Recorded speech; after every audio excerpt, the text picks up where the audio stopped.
will my AGS 4.0 front and rear grip kits work with the Ford Racing FR3 suspension? Thanks.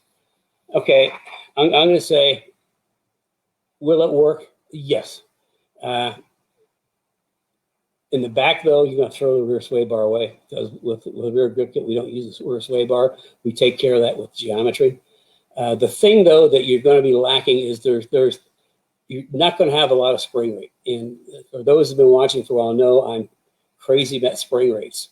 I guess that goes back, in racing, we'll use like different springs for different track, and you can change springs out of track to affect better handling. But I'm really big on big spring rates because it takes a lot of spring to make a Mustang turn. Now, I am guessing, I don't know the specific rates on that FR3 package, but I can tell you the experience I do have with Ford Racing springs is they're typically, I think GT500 has got something with I'm gonna guess around a 150 front spring rate. And most of the Ford spring rates, off the shelf springs, are like, I think around 178 to 210. I'm guessing because that comes with shocks, it might be like 200 to 248 in that range, because the Ford never gets very far off of OE in any of the parts they put out. And I know that for a fact because I worked with Ford for a lot of years. But they stay pretty close to OE. I mean, is it better than stock? Yes. Is it a full-on super good track suspension? Falls a little short. So they're like, maybe I'm guessing 200, 240 variable rate is what I'm guessing. For any of my cars that I do, like for touring, sport touring, I use like a 350 front spring. Street Performance 400. That also is good for track days, for intermediate, and for novice up to intermediate. For intermediate with like street tires, 500, 550, depending on the car.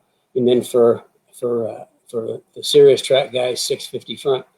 And you can say, God, that's a lot of spring. Well, on the my late St. Paul's World Challenge Mustang and Pirelli slicks, would be like 850 to 1,000, depending on the track. So I mean, you need a lot of spring to make the cars turn. We've been doing a lot of GT500s, and we've been using our JRZ RS1 package, which is a fabulous shock that it's custom built for me in the Netherlands. It's like premium race shock technology. And basic setup we've been running GT500s is 650 front, 400 rear. And I can also adjust the spring rates anywhere in there. But I mean, technically, what the rear grip kit and front grip kit does, it changes geometry. It improves the geometry that's on the car. So at the back, you throw the rear sway bar away, and you're going to have the car is going to hook up much, much better. You're going to be surprised the difference in how it drives in the front. It's going to turn a lot better because I do a lot to the front geometry to make the car turn. Remember, I'm all about, for track cars, late braking, get in there later than everybody else, quick rotation, make the car turn, and get back to the gas and go.